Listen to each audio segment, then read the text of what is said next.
आपका स्वागत है आपके अपने YouTube चैनल महाअध्ययन में। वीडियो को लाइक करें, चैनल को सब्सक्राइब करें। आज हम करने जा रहे हैं हमारी सोशल साइंस यानी कि सामाजिक एवं राजनीतिक जीवन से वर्कशीट नंबर 5 और आज की तारीख है 9 अक्टूबर और हमारी क्लास 6 के लिए है हमारी ये वर्कशीट।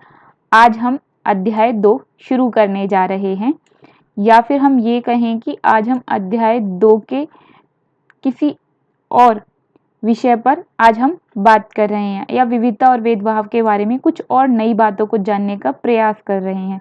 तो देखते हैं आज हमारी वर्कशीट हमें और क्या खास बातें बता रही है। आपको याद है ना, अब तक हम खाने जैसी चीज़ों के बारे में और कुछ अन्य अन्य चीज़ों के बारे में बातें कर चुके हैं। पिछली अलग अलग तरह की वर्कशीट्स में हमने अलग अलग तरह की बातें की, लेकिन आज देखते हैं हमारी सामाजिक विज्ञान की यह वर्कशीट क्या जानकारी लेकर आई है। तो बढ़ते हैं आगे। हमारा देश भारत विविधताओं का देश है, क्योंकि हमारे देश में 1600 से ज़्यादा भाषाएं बोली जाती हैं। सोचिए कितनी बड़ी संख्या है, 1600 से भी ज़्यादा भाषाएं। हम सभी विभिन्न प्रकार का खाना खाते हैं, अलग अलग त्योहार मनाते हैं और भिन्न भिन्न धर्मों का पालन करते हैं। तो ये तो बिल्कुल सही बात है, हम विभिन्न प्रकार का खाना खाते हैं।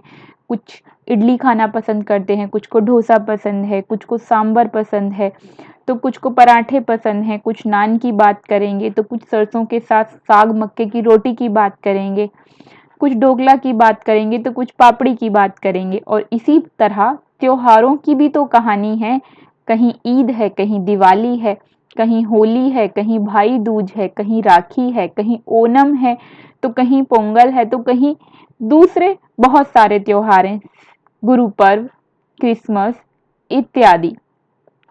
अब इसी तरीके से हम धर्मों की भी बात करते हैं। भारत में धर्मों की भी कोई कमी नहीं है। हिंदू, मुस्लिम, सिख, ईसाई, जैन, बौद्ध, पारसियन और बहुत सारे। तो अब बढ़ते हैं हम आगे। आगे बढ़ने से पहले और एक बात पर हम बात कर लेते हैं। यहाँ पर लिखा है विविधता। विविधता शब्द का मतलब होता है अलग अलग, लेकिन विभिन्न शब्द का मतलब भी अलग अलग होता है। आपको हमेशा याद रखना है, विभिन्न शब्द का प्रयोग हम नकारात्मक वे में कर सकते हैं, लेकिन जब भी विविधता शब्द आए तो इसका मतलब है अलग अलग की बात तो की जा रही है, पर अलग अलग होना खास बात है। मतलब जिस भी चीज़ के बारे में उसकी विविधताओं की बात करेंगे तो मतलब उसके अलग अलग होने की चीज़ों को उसके लिए हम अच्छा बता रहे हैं। मतलब ये कि भारत में जितनी भी ये अलग अलग तरह की चीज़ें हैं, खाना, भोजन, त्योहार, भाषाएं, ये सब भारत के लिए अच्छी बातें हैं। अब बढ़ते हैं आगे। अक्सर हम इस विविधता को समझ नहीं पाते। कुछ लोगों के प्रति हम खास राय बना लेते हैं, जैसे यह राय बना लेना कि गांव के लोग कंजूस होते हैं। जब हम किसी के बारे में पहले से कोई राय बना लेते हैं और उसे हम अपने दिमाग में बिठा लेते हैं, तो इसे हम कहते हैं पूर्वाग्रह। इस प्रकार की ज्यादातर राय नकारात्मक होती है। देखिए, ध्यान रखिएगा, यहाँ पर कहा गया है ज्यादातर राय नकारात्मक होती है, मतलब ये सकारात्मक भी हो सकती है। जैसे अगर हम राय बना लें कि शहर के लोग अपने परिवार के सदस्यों के साथ बहुत कम समय बिताते हैं, तो यह पूर्वाग्रह का एक उदाहरण होगा। तो चलिए मैं आपसे इस पर और थोड़ी सी बातें कर लेती हूँ और इस विषय को हम थोड़ा सा और स्पष्ट करते हैं। यहाँ पर हमें ये बताया गया है कि विविधताओं को कई बार हम एक खराब तरीके से ले लेते हैं और विविधता की वजह से हमने कहा कि विविधता का मतलब है अलग अलग। जब हम दूसरों के जैसे नहीं हैं, दूसरे हमारे जैसे नहीं हैं, तो कई बार हम उनकी परिस्थितियों को समझ ही नहीं पाते और उनके बारे में एक राय कायम कर देते हैं। यहाँ पर दो उदाहरण दिए हैं। एक उदाहरण दिया है कि गांव के लोग कंजूस होते हैं और दूसरा उदाहरण दिया है कि शहर के लोग अपने परिवार के सदस्यों के साथ कम समय बिताते हैं। अगर हम ध्यान से समझने की कोशिश करें तो गांव के लोग कंजूस नहीं होते हैं। गांव में खेती मुख्य व्यवसाय है। उनके पास धन एक सीमा में मौजूद होता है, वो अपनी मूलभूत ज़रूरतों को पूरा करने के अलावा धन नहीं जुटा पाते हैं और इसी वजह से वो बहुत सोच समझ के खर्च करते हैं और कई बार तो उन्हें अपने खर्च के लिए दूसरों से कर्जा भी लेना पड़ता है। अब किसी के पास धन होगा ही नहीं तो वो खर्च कैसे करेगा, और अगर उसके पास है भी और परिस्थितियां ऐसी हैं जैसी मैं आपको बता रही हूँ, तो निश्चित ही उसे बहुत सोच कर खर्च करना पड़ेगा। वो हर चीज़ पर पैसे खर्च नहीं कर सकता। ऐसी स्थिति में गाँव के लोगों को कंजूस मान लेना, ये समझ लेना कि वो तो कंजूस ही हैं, बिना उनकी परिस्थितियों को समझे, बिना उनके बारे में जाने, उनके बारे में हमने एक राय बना ली कि गाँव के लोग तो कंजूस ही हैं। तो ऐसी राय को हम बोलेंगे पूर्वाग्रह। मतलब हमने पहले से ही बिना कुछ जाने सोचे समझे एक राय कायम कर ली। तो बिना सोचे समझे पहले से ही किसी के बारे में बिना जाने बिना सोचे समझे जो राय कायम की जाती है उसी को पूर्वाग्रह कहते हैं। और इसी तरीके से दूसरा उदाहरण शहर का दिया गया है। हम अच्छे से जानते हैं कि शहरों में लोगों के पास बंधी बंधाई नौकरी होती है, निश्चित समय पर जाना, निश्चित समय पर आना, और ऐसी परिस्थिति में लोगों को कई बार 12 घंटे की नौकरी, कई बार 16 घंटे की नौकरी करनी पड़ती है और उस स्थिति में उनके पास इतना वक्त ही नहीं बचता कि वो अपने परिवार को दे सकें। और इसी वजह से कुछ लोग ऐसा मानते हैं कि शहर के लोग अपने परिवार के लोगों के साथ समय नहीं बिताते, जबकि सच ये है कि उनके पास जिंदगी की भागदौड़ में वक्त की कमी पड़ जाती है। उनके पास अगर कुछ वक्त निकलता भी है तो उसे अपने व्यवसाय को बढ़ाने के लिए या सामाजिक रिश्तों को बनाए रखने के लिए और लोगों के साथ बिताना पड़ता है या खर्च करना पड़ता है। तो अगर गांव के लोग ये कहें कि शहर के लोग बहुत कम समय बिताते हैं अपने सदस्यों के साथ, तो ये भी बिल्कुल वैसी ही बात होगी जैसे शहर के लोग गांव के बारे में सोच रहे हैं कि वहाँ के लोग कंजूस हैं। बिना किसी की परिस्थिति को जाने समझे उसके बारे में राय बनाना पूर्वाग्रह है। अब इसके अलावा मैं और एक बात बोलती हूँ कि सभी गांव के लोग कंजूस नहीं होते, क्योंकि गांव में कुछ लोगों की आर्थिक स्थिति अच्छी होती है और वो अपनी सभी ज़रूरतों पर पैसे खर्च कर पाते हैं। बिल्कुल इसी तरह शहर में भी ऐसे बहुत सारे लोग होते हैं जो अपने परिवार के साथ समय बिताने के लिए समय को किसी तरह से व्यवस्थित या मैनेज कर लेते हैं। और यहाँ पर और एक खास बताई गई थी कि ज्यादातर राय नकारात्मक होती है, लेकिन ऐसा नहीं है। कई बार हम लोगों के बारे में अच्छी चीजें भी सोच लेते हैं। एग्जाम्पल देती हूँ मैं आपको। मानकर चलिए किसी को इंग्लिश बोलनी आती है और आप उसे इंग्लिश बोलते हुए देखते हैं, आप इंग्लिश बोलना नहीं जानते, तो आप अपने मन में यही सोचेंगे ये इंटेलिजेंट है। अगर आपके मन में ऐसा ख्याल आया कि इसको इंग्लिश आती है यानी अंग्रेजी बोलनी आती है तो ये इंटेलिजेंट है, तो ये आपने एक अच्छी बात सोची सामने वाले के बारे में, लेकिन ये पूर्वाग्रह है। बिना ये जाने कि उसकी नॉलेज कितनी है, उसका ज्ञान कितना है, वो कितना बुद्धिमान है, सिर्फ भाषा आने से आपने ये मान लिया कि वह बुद्धिमान है, तो यह पूर्वाग्रह हो गया।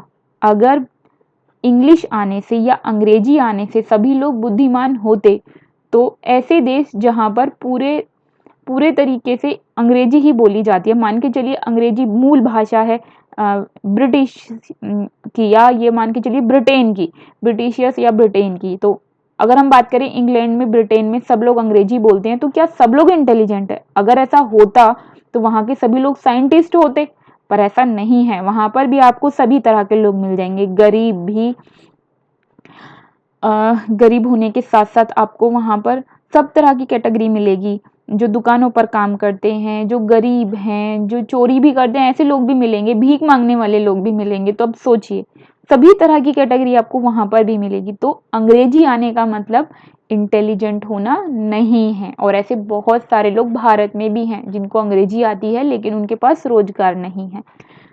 घर में अगर सभी लोग अंग्रेजी बोलेंगे तो बच्चों को अंग्रेजी आ जाएगी, बिल्कुल वैसे ही जैसे सबको हिंदी, कन्नड़, मलयालम, बिहारी, ब्रिज बोलियां और भाषाएं सब आ जाती हैं। तो अब बढ़ते हैं आगे। मैं उम्मीद करती हूँ आपको ये बात बिल्कुल समझ में आ गई होगी। तो कुल मिलाकर बात क्या है? बात ये है कि बिना जाने सोचे समझे एक सामाजिक विज्ञान का विद्यार्थी कभी किसी के बारे में राय नहीं बनाता, न दूसरों के मुंह से सुनकर और ना ही सिर्फ देखकर। वो पूरी बात की तहकीकात करके, जानकर, समझकर, सोचकर फिर किसी के बारे में राय बनाता है। तो आज आप एक नई बात सीख गए होंगे कि कभी किसी के बारे में सिर्फ दूसरों के मुंह से सुनकर या सिर्फ अपनी आंखों से देखकर राय ना बनाएं, पूरी बात को जानकर ही किसी के बारे में राय बनाएं। तो चलिए आज हम अब आगे बढ़ते हैं अपनी वर्कशीट की तरफ। यहाँ पर हमसे क्या पूछा गया है? प्रश्न में पूछा गया है, अपने परिवार के सदस्यों की मदद से भारत में मनाए जाने वाले विभिन्न त्योहार और विभिन्न भाषाओं के नाम पता करके उनकी सूची बनानी है। तो कुछ त्योहारों के नाम और भाषाओं के नाम नहीं, त्योहारों के नाम मैंने आपको ऊपर बताए ही थे और कुछ भाषाओं के नाम अब मैं आपको बता देती हूँ। हालांकि आपका उत्तर मैंने आपके लिए लिख दिया है, आप यहाँ से लिख लीजिएगा, लेकिन मैं आपको भारत की भाषाओं के बारे में भी बता देती हूँ। हमने ऊपर पढ़ा था भारत में 1600 से भी ज़्यादा भाषाएं हैं। तो भारत में कितनी ज़्यादा भाषाएं बोली जाती हैं, यहाँ पर तो मैंने आपके लिए थोड़े से ही नाम लिखे हैं।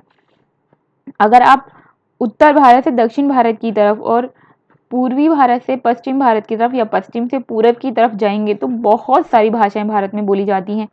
हिंदी, अंग्रेजी, उर्दू, पंजाबी के अलावा गुजराती, आसमीज, बंगाली, उसके अलावा मराठी, यहाँ पर कुछ नाम मैंने आपके लिए लिखे हैं, मलयालम, कन्नड़, उड़िया, इनके अलावा भी बहुत सारी भाषाएं हैं जो बोली जाती हैं।